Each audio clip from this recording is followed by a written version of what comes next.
Sekarang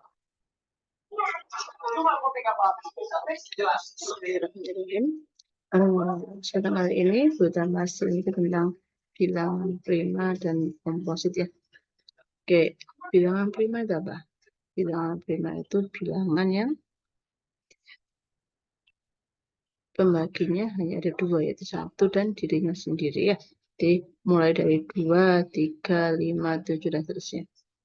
Bilangan selain bilangan prima dan 1 kita sebut bilangan komposit ya. Bilangan selain prima kecuali 1 dan bilangan komposit. Jadi bilangan komposit itu bilangan yang mempunyai lebih dari 2 faktor ya. Tapi kalau pas 2 faktor itu namanya bilangan prima. Pembagi adalah 1 dan dirinya sendiri. Biasanya dilambangkan P di sini ya. Oke. Kemudian perhatikan teorema 6.1. Untuk setiap bilangan komposit N, maka terdapat bilangan prima P sehingga P membagi N dan P kurang dari sama dengan akar N. Jika tidak ada bilangan prima P yang dapat membagi N dengan P itu harus kurang dari akar N, maka N adalah bilangan prima. Ya. Jadi untuk membuktikan atau menunjukkan bahwa suatu bilangan itu prima, maka kita cari akar-akarnya. Kita cari akar dari bilangan itu, kemudian kita cari bilangan prima yang dibawa dari akar tersebut. Kalau bilangan prima itu bisa membagi N, maka itu bukan bilangan prima. Tapi jika tidak ada yang bisa membagi bilangan N tersebut, maka dikatakan bilangan prima. Seperti ini. 157, apakah ini bilangan prima atau bukan ya? Kadang-kadang kita akan kesulitannya kalau bilangannya agak besar. Nah, maka caranya kita cari dulu akar 157 itu berapa?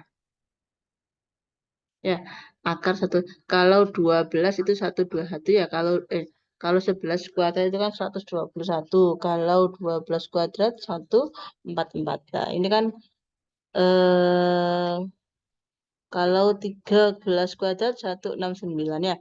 Nah, berarti ini kan sekitar antara 12 ke atas ya, akar 157 itu. Maka kita cari bilangan prima yang kurang dari 13. Nah, bilangan prima yang kurang dari 13 ada 2, 3, 5, 7, dan 11.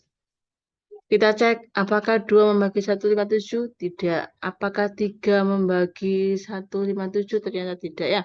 5 juga tidak membagi. 7 juga tidak membagi 157. 11 juga tidak membagi.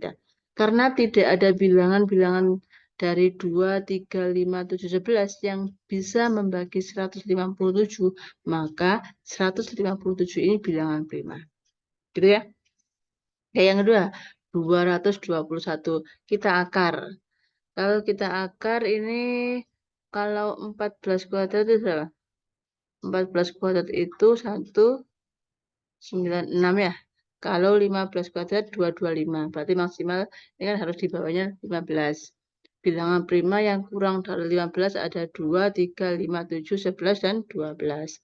Kita cek, ternyata 13 itu membagi 221. Maka 221 bukan bilangan prima, tapi bilangan komposit. Karena ada yang membagi. Meskipun hanya satu bilangan. Itu ya? Oke. Sekarang kita ke teorema 6.2. Jika P bilangan prima dan P itu membagi A kali B, maka P itu pasti membagi A atau P membagi B. Pasti ada salah satu. Oke. Sekarang perhatikan 6.2. Teorema 6.3 ya. Setiap bilangan bulat yang lebih besar atau sama dengan 2 dapat dinyatakan sebagai perkalian 1 atau lebih dari bilangan prima. Saya punya angka 9. Perhatikan, 9 itu kan perkalian dari prima, 3 kali 3. Ya. Nah, 100. 2 kali 2 kali 5, 5. Jadi semua bilangan itu pasti bisa kita bentuk dari perkalian bilangan prima. Oke, oleh karena itu yang kita sebut apa namanya, ada faktorisasi prima itu ya. Nah, karena ini, jadi semua bilangan pasti bisa kita bentuk dari bilangan prima. Oke. Sekarang kita ke teorema Fermat. Teorema Fermat ini penting untuk membantu kita menyelesaikan suatu permasalahan yang bilangannya banyak biasanya ya. Nah, kita terbantu dengan adanya ini. Apa bunyinya? Teorema Fermat itu jika P bilangan prima dan A bilangan bulat yang tidak habis dibagi P, ya, di A itu bilangan bulat yang tidak habis dibagi P, dengan kata lain A dan P itu saling prima, atau FPB A dan P itu satu, ya, jadi saling prima atau FPB-nya satu, maka A pangkat P min 1 itu kongruen dengan 1 modulo P. Kalau kemarin kita kan cari ya, kira-kira 3 pangkat berapa ya yang dalam modulo itu hasilnya 1 gitu ya, atau minus 1 lah. Ini dengan bantuan adanya teorema ini kita nggak usah ngecek, kita nggak perlu mencari polanya atau ngecek satu-satu. Kita bisa langsung pakai ini. Contoh,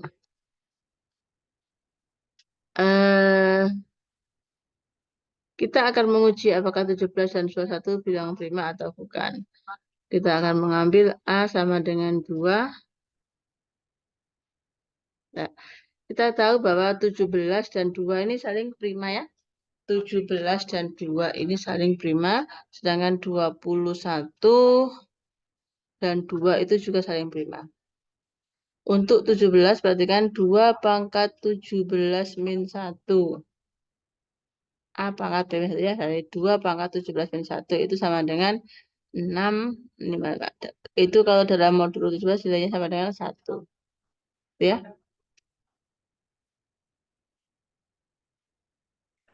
Sekarang untuk 21. 21 itu udah 21 itu bukan bilangan prima ya. 21 bilangan prima sehingga tidak berlaku 2 pangkat 21 min 1 itu kongruen dengan 1 karena bukan bilangan prima. 21 itu kan dari 3 kali 7 ya, sehingga bukan bilangan prima. Kalau yang atas tadi 2 pangkat 17, 2 dan 17 saling prima ya. Oke, itu bisa dijadikan pertimbangan nanti meskipun sama-sama saling prima, tapi kita cari yang prima, gitu ya.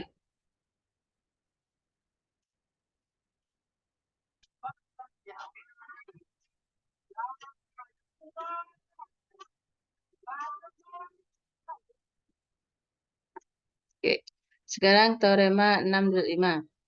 Jika P suatu bilangan prima, maka AP. Ini bukan AP ya, tapi A pangkat P ya.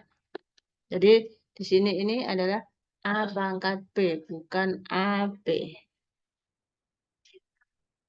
Ini A pangkat P sama dengan A modulo P. Untuk setiap P bilangan prima. Teorema Fermat banyak kegunaannya, salah satunya adalah dalam pengembangan teori bilangan.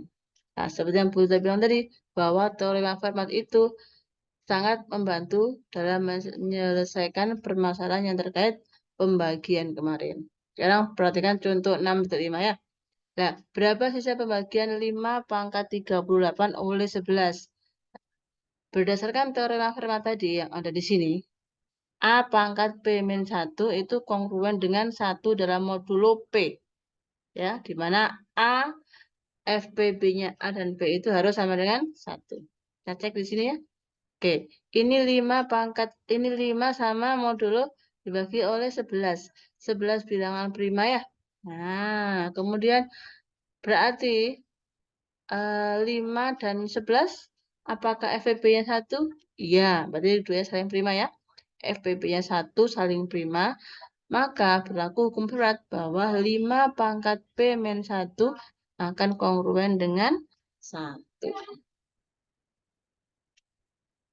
Ini didapat dari teorema Fermat. Tadi kan bunyinya A pangkat P min 1 kongruen dengan 1 modulo P. Ya, nah, sehingga A-nya kan 5. Sehingga 5 pangkat 11 dikurangi 1 itu kongruen dengan 1 modulo 11. Ya, nah, sehingga kita punya ini tanpa kita cari. Kemudian kita bentuk 38 itu dari 10. Oh, 38 itu 10 ditambah 3 kali 3 ditambah 8 ya, nah, sama kayak yang angka kemarin. Sehingga diperoleh sisanya sama dengan 4. Ya, oke. Sekali lagi, kegunaannya di sini tadi ini. Jadi kita nggak perlu mencari satu-satu, tapi oh langsung bisa mencari ini. Ya, karena tergantung dari teorema format tadi. Jadi kita tahu, oh 5 pangkat 10 itu kongruen dengan 1 dalam modulo 10. Oke. Mungkin itu yang dibahas dulu sampai sini. Materi kita sampai teorema format ini ya. Bisa untuk UAS-nya mulai kongruensi sampai format. Oke, kalau ada yang belum paham bisa ditanyakan di grup ya. Boleh japri, boleh juga di grup. Terima kasih. Sudah akhiri. Mohon maaf jika ada salah. Assalamualaikum warahmatullahi wabarakatuh.